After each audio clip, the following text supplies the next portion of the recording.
Yo, yo, yo, yo, yo, it's your boy, the insurance junkie, your fiduciary fella, the all-star advisor Alonzo Hall, and I've returned today with another ADH wealth solution. Today, we'll begin to discuss fulfilling all of your financial needs. To contribute to channel growth, the links are in the description. To schedule an appointment of your own, or to purchase life insurance directly up to $1 million with no medical exam and an instant decision, my information is in the description. Lastly, make sure you hit that like, drop a comment, subscribe, and hit that notification bell so you're made aware every time I release new content. And as always, share, share, share. And now, here's our next feature.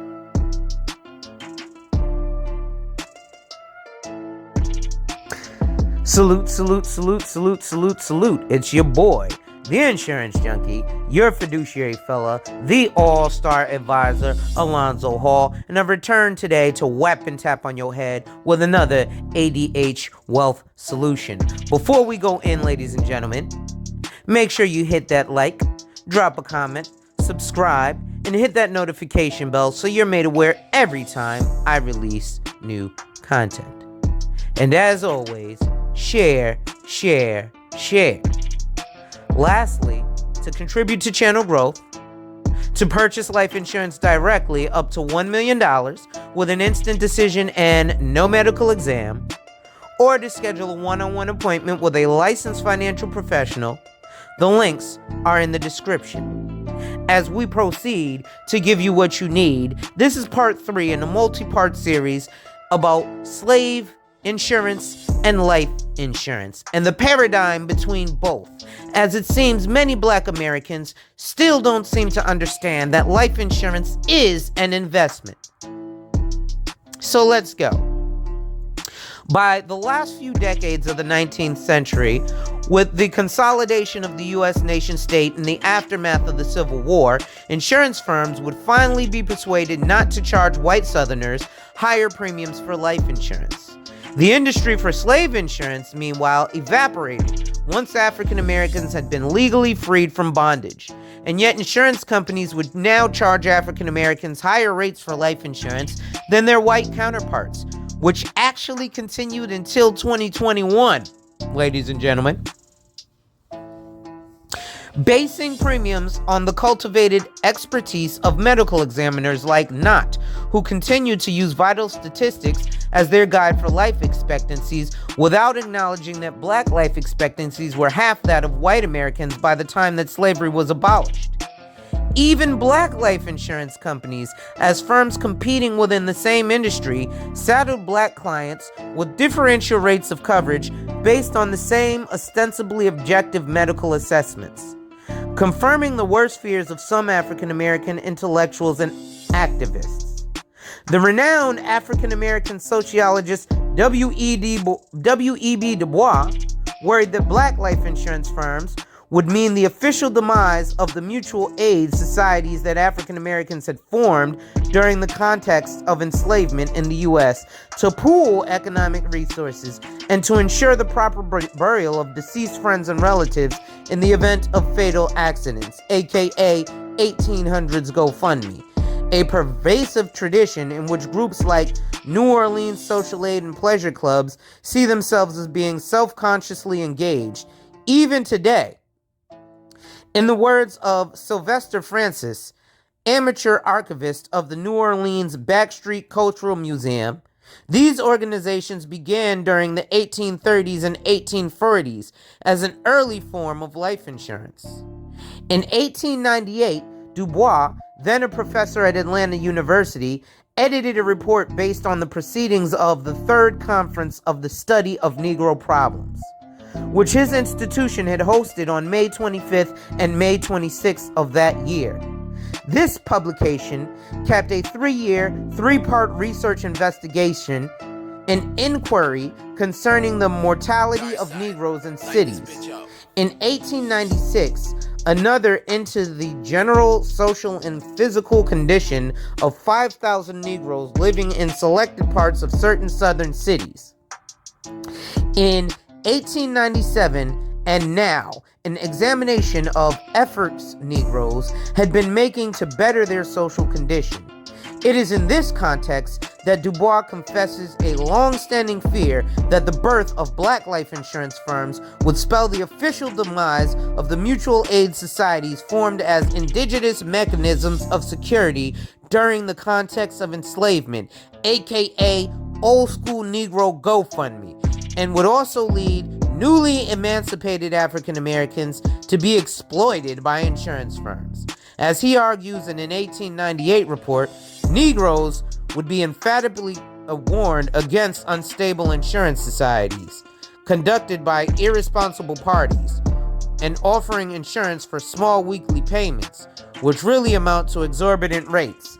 Yeah, like your GoFundMe, which didn't pass down generational wealth, so when that house that your great-great-great-grandpappy finally got from sharecropping got took, your black ass was stuck with jack shit. Which is why 3 generations from today, we're still having these "you been hoodwinked, led astray" conversations. Because your Negroes didn't want to get the insurance. Meanwhile, these white folks were talking about the wealth of this instrument in the early 1800s. Yes, it costs a little bit more. But for pennies on the dollar, instead of coming together with the church and passing the hat, and hopefully paying for the roof fund, you could have got hundreds of thousands of dollars, paid the church and owned the land and passed it down to your family. But we like flashy bells and whistles as black folks Americanly. And yet the plight of the Negro was bound up with that of another marginal constituencies, as evidenced by the statutes many U.S. states passed between the second half of the 19th century and the first part of the 20th century to regulate their movement. Unsightly beggar ordinances, or ugly laws, as the legislation had since been called, lumped a range of social actors together as a menace to U.S. civil society. Sex workers, the homeless, vagrants, newly emancipated slaves, and unemployed persons, many of whom were disabled in emergent industries in the decades before employers were legally required to offer workers' compensation. An 1879 New Orleans statute attests to the indeterminacy of the unsightly beggar ordinance, as it sought to create, define, and punish each of the offenses of being an idle and disorderly person, and of being a rogue and a vagabond, and to provide for the summary trial and punishment of offenders against the provisions of this ordinance, and of officers and members of the police force for failing and neglecting the duties imposed upon them by this ordinance. Of course, New Orleans is an appropriate place from which to chart the contradictions of a post-bellum nation in flux. Homer Plessy is of course best known for his role as the lead plaintiff in a legal case which led to the juridical entrenchment of Jim Crow segregation, when a court decided, much to the surprise of the activist coalition known as the Comité des Citoyens, who had staged the case as a challenge to the segregation laws then being passed with alarming frequency, that it was permissible to bar African Americans from railway cars as long as they were provided with separate and equal accommodations. That ruling would remain in place until Brown versus the Board of Education of Topeka, Kansas, some 58 years later. Yet scholars have generally overlooked the fact that Homer Plessy worked for People's Life Insurance, later purchased by Atlanta Life Insurance, as I mentioned, Alonzo Herndon, who owned Atlanta Life Insurance, one of the most powerful black corporations in U.S. history, a franchise largely responsible for many of the civic and educational opportunities made available to African Americans during the era of legalized segregation and beyond. Thus, it appears the formation of the modern nation state was in part concerned not simply with establishing a monopoly over violence or labor, but also social mobility. This is evident in postbellum disclosures on labor as much as in modern technologies of sovereign mobility, like the passport.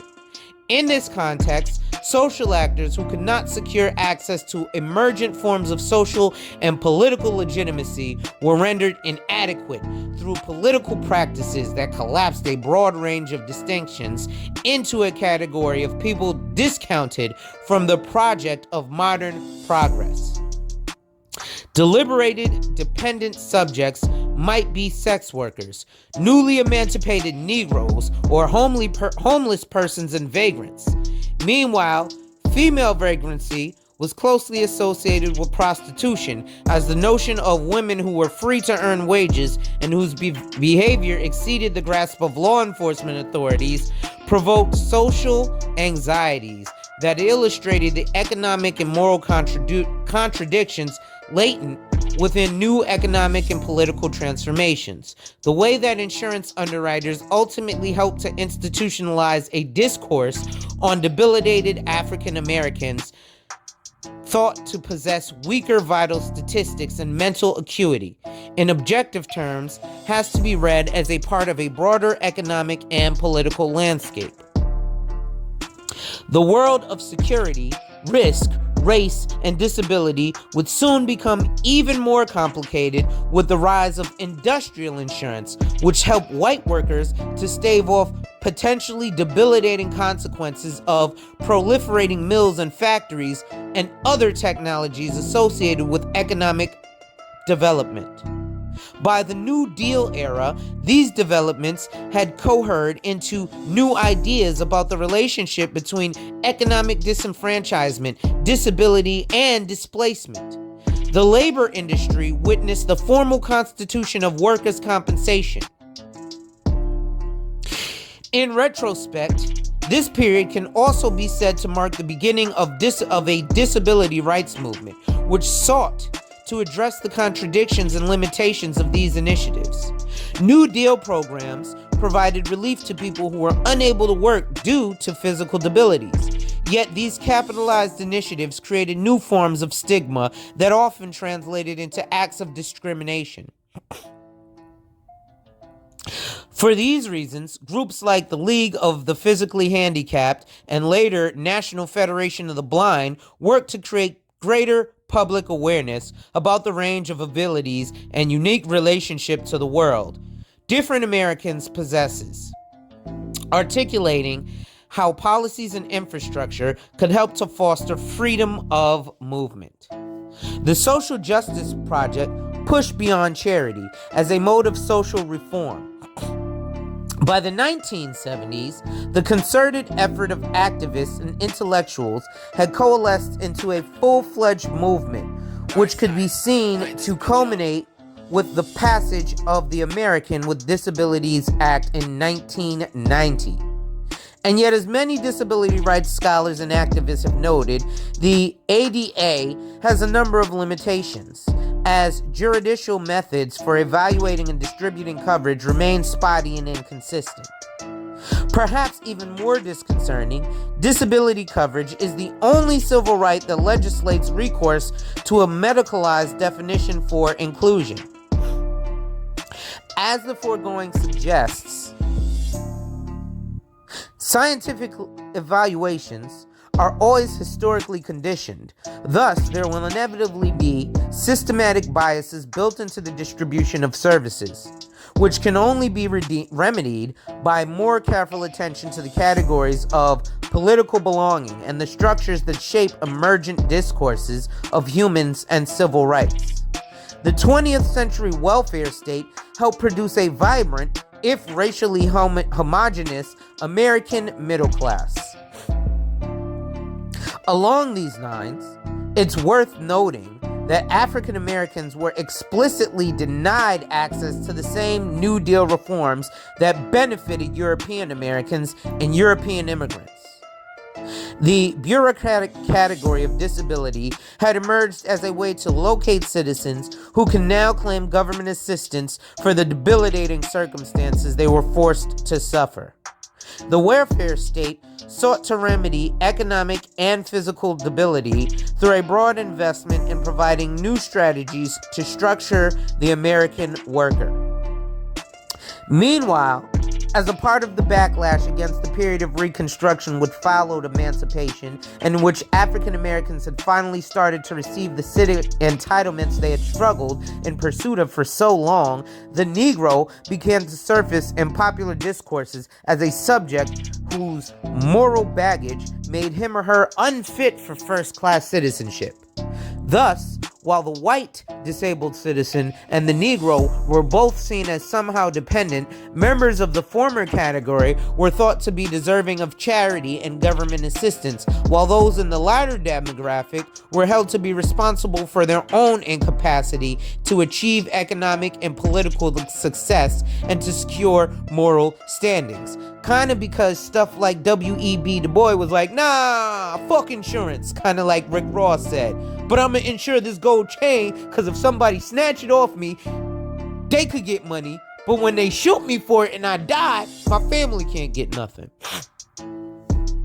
So, when the New Deal era notions about the government debt to its citizens and the citizens' debt to society led to changes not simply in the marketplace, but in law enforcement, some groups managed to benefit more than others, whereas white men made up the overwhelming majority of the U.S. population in the 1920s. African American men would, in a matter of decades, be slotted into penal institutions to take the place of formerly marginal populations who used Depression-era legislation to gain a foothold in the interwar economy. In the process, social science often unwittingly provided the ideological impetus for structural racism and for deliberate acts of racial violence, as the value of human life was shaped by prevailing ideas about the innate characteristics and thus qualifications of specific demographics. These developments had been several decades long, less than a generation after abolition. With the emergence of new methods for collecting and analyzing statistical data, lingering suspicions about race and criminality became more deeply entrenched in academic circles. Once the 1890 census was published, Northern and Southern social scientists alike began to use statistics that showcased the disproportionate incarceration rates of African Americans as evidence they constituted a distinct and dangerous criminal population. The decades following the Civil War had triggered a massive backlash against efforts to extend civil freedoms to African Americans, palpable in the spread of ideas linked to racial inferiority, even among liberal scholars concerned to help improve the plight of people who had only recently escaped from bondage. Yet the premise of objectivity made it difficult to detect just how much historic notions of mental and moral inferiority had been successfully institutionalized and rebranded using what appeared to be a more sophisticated scientific toolkit. At this juncture, white criminality faded from the view while blackness came to be seen as a casual factor in criminal behavior. In one of the first criminology textbooks, Charles Richmond Henderson of the University of Chicago assured readers that crime initiated by European immigrants was not so great a problem as statistics carelessly interpreted be said to prove. By contrast, he insisted that the primary factors which explain the disproportionate arrest and conviction rates of the Negroes were racial inheritance, physical and mental inferiority, barbarian and slave culture, as this demographic had been unprepared for the sudden and unprepared change in economic and political status that occurred with emancipation. Thus, some of the same scholars who remained convinced that it would be some time before African Americans who could be expected to achieve intellectual and moral parity with European Americans, and who has cited new statistical data to demonstrate the perceived limits of social policy to address the Negro problem, used emergent statistical methods to condemn and eradicate biases against recent European immigrants. Famed journalist and anti-lynching activist Ida B. Wells sought to demonstrate that, in fact, most of the turn of the century scholarship had been the casual arrows reversed. It was by no means the case that African Americans exhibited moral failings on a grander scale than European Americans, and were thus deserving a greater sanction at the hands of violent mobs that often received amnesty from law enforcement officials, producing mob violence as a de facto element of the criminal justice system. Instead, the abolition of slavery had triggered a massive influx of African Americans into the labor force, and whites panicked, and then sought to alleviate their frustrations by participating and trying to justify racial terror against African Americans. Kind of like after 9/11 and everybody was mad at Muslims and Arabic immigrants. Subsequently, workers and owners of capital sought to rationalize their behavior by insisting that African Americans were inherently criminal and thus needed to be policed, surveyed, and killed to alleviate their threat possessed by their presence, as indices of black criminality triumphed over other forms of scientific evidence. Brain size and patterns of speech, disease, body odor, and intelligence quotients, which had historically been used to insert black inferiority or debility. These developments were institutionalized through use of statistics that drew together Southern racists and Northern liberal discourses on black criminality in the 1890s onward. In 1884, Harvard paleontologist Nathaniel Southgate Shale stressed that there can be no doubt that, judged by the light of experience, Negroes are a danger to America, greater and more insuperable than any of those that menace the other great civilized states of the world. As he read Political Economy of Exploitation that categorized plantation societies backwards into a statistic argument about some alleged essence of the Negro, which made it difficult, if not impossible, for members of this species to attain a civilized standard of living. Meanwhile, one of Shale's students at Harvard, W.E.B. Du Bois himself, saw this kind of argument as a part of a 19th century project to substitute moralistic apologies for the coercive treatment of African Americans in place of historical and sociological inquiry. Du Bois would go on to demonstrate that it was the repression of newly emancipated African Americans and new laws of policing and surveillance which used the idea of vagrancy to criminalize people who had not yet managed to establish stable employment or secure housing, which contributed to the errant perception that African Americans were a criminal constituency. Though he was sometimes guilty of his own dubious excursions into bourgeois or bougie morality as a shield for more engaged historical and sociological analysis, Du Bois was careful to marshal statistical, ethnographic, and historical evidence in the service of critiquing the alleged innate inferiority of African Americans. At times, his scholarship was concerned with showing that a good many African Americans managed to live normal lives, both in terms of the prudent economic management of their household, yet through attending to moral sanctity, in his line of argument, equality was pursued through careful attention to politics of respectability. At the same time, it is worth noting how Du Bois frames the predicament of African Americans through discourse on debilities, even if it remains under-theorized in his account. Du Bois famously argued in his 1903 Souls of Black Folk that the widespread lynching of Negroes led African Americans who were consistently being told they didn't belong in the U.S., but who knew no other land, to experience double consciousness, leaving them trapped within the veil, locked in a different tier of citizenship, even though it blessed them with the gift of second sight. Disability studies scholars, as well as persons with different sorts of abilities and vulnerabilities, continue to debate the status of the claim that debility yields heightened capacity. And inasmuch as being debilitated necessarily involves personal experiences that are impossible for others to appreciate, it's not clear this debate can ever be resolved. Yet precisely because it is impossible to clarify just how the predicament of enslavement might be conceived as a genre of debility, the pairing of human bondage with disability remains a productive site for further social and historical inquiry, especially since Du Bois emphasizes the dialectical construction of the individual and society. Du Bois' veil references a structural location as much as an individual obstacle.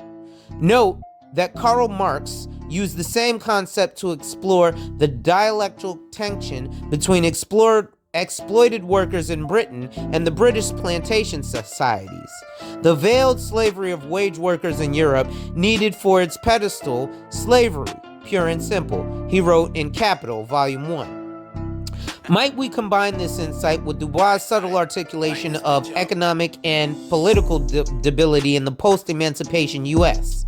Might this German-schooled sociologist, who we know was fond of dialectics, have discerned that, to paraphrase Marx, the veiled exclusion of disabled needed for its pedestal exclusion, pure and simple? Here it is perhaps crucial to recall that resemblance lies at the bias of all dialectics.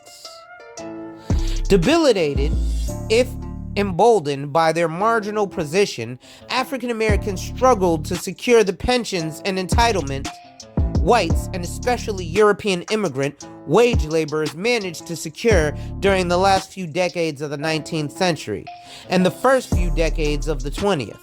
Thus, Du Bois was explicitly concerned to hitch the predicament of his slavery to the history of labor in the U.S., but he wouldn't get your black ass to buy some life insurance because he said it cost too much. But this bougie motherfucker got a German education, but he ain't want your black ass to get ahead by buying life insurance to pass down generational wealth. So he was kind of like Marx and these other white guys.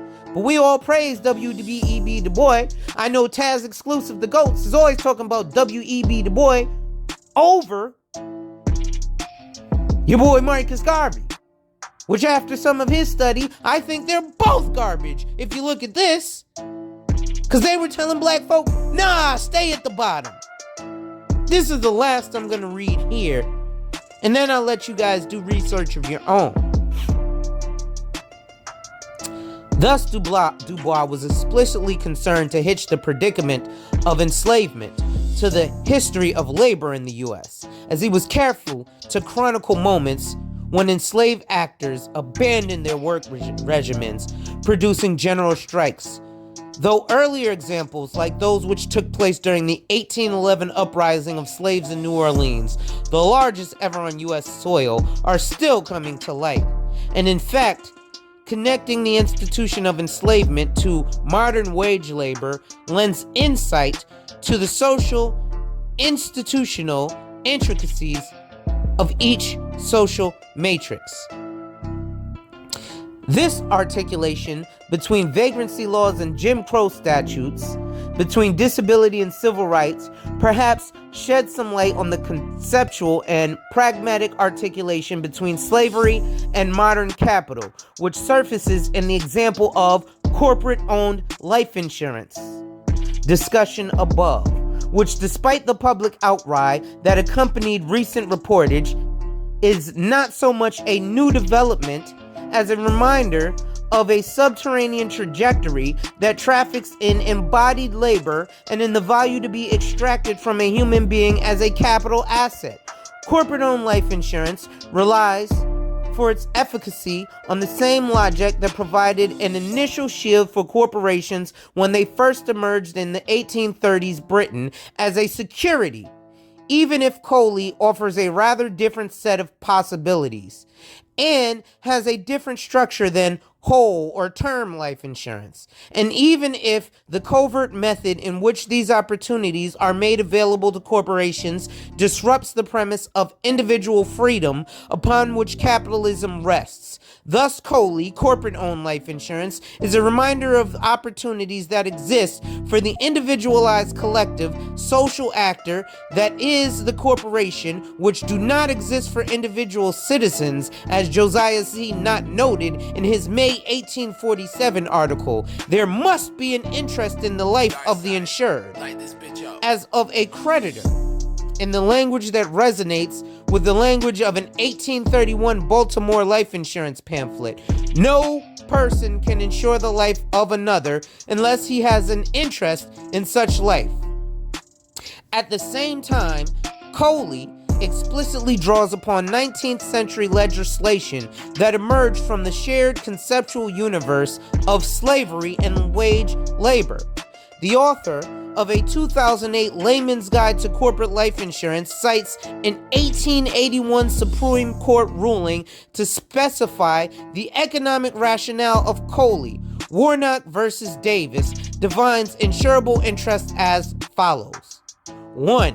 In the case of individuals related closely by blood or by law, a substantial interest endangered by love and affection. And 2. In the case of other persons, a lawful and substantial economic interest in having the life, health, or bodily safety of the individual insured continue, as distinguished from an interest that would arise only by or would be enhanced in value by the death, disability, or injury of individual insured. Meanwhile, Daniel Johnson's multi-million dollar death would seem to undermine the legal rationale that COLI policy restricts an employee from being enhanced in value by death, disability, or injury. That one can leverage the risk factor of an employee, or for that matter, an aging public school teacher, as a way to generate wealth offers a more complicated portrait of extraction of surplus value than we were used to seeing, even if it's not something that we can afford to overlook any longer. For one implication of this research is that even people who do not see themselves as the descendants of Africa's slaves are implicated in forms of valuation forged during the age of legalized enslavement. From this vantage, social movement politics are steeped in political aspirations, both abstract and immediate, and the short-lived U.S. experiment with separate but equal facilities is a reminder that the question of access, the idea of full participation, is neither merely a matter of legal enfranchisement nor a question of how someone navigates the built environment, for it is not always easy to discern where one kind of barrier ends and another begins. And this is that pamphlet from the Baltimore Life Insurance Company from the 1800s. And this is another life insurance for white persons and slaves, the National Safety Life Insurance and Trust Company.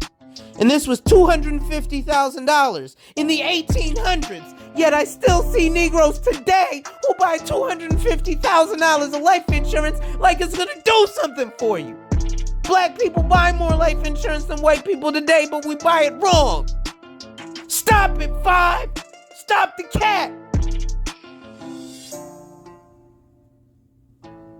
So, ladies and gentlemen, that's it for today. Again, this is an article from a scholar. This is an article from Michael Ralph from New York University.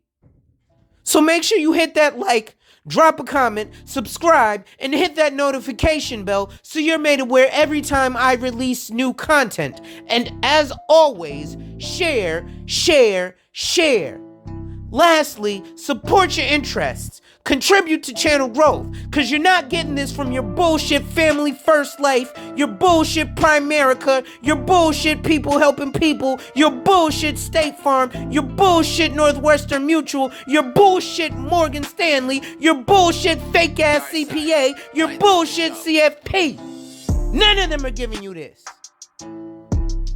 So share, share, share. To contribute to channel growth, to purchase life insurance directly up to $1 million with an instant decision and no medical exam, or to schedule a one-on-one appointment with a licensed financial professional who actually gives a fuck about you and knows what he's doing, my links are in the description. And that's a challenge. And like I always say, when people challenge you, they don't challenge you to challenge you, but they challenge you to challenge you. Accept the challenge. With that being said, wipe ass, work in progress every day, and see success. Salute. Hey folks, this last video was sponsored by my company, where we help people like you to reach their financial goals. We do this through a simple conversation where we help to identify and then protect your lifestyle, and then we implement a plan. The process starts at about an hour. So, if you want more information, or you want to schedule a consult, contact me via the information in the description box, and let's talk and see if we're actually a great fit for each other. And remember, ladies and gentlemen, when people challenge you, they don't challenge you to challenge you, but they challenge you to challenge you. Accept the challenge. Thank you, and enjoy life.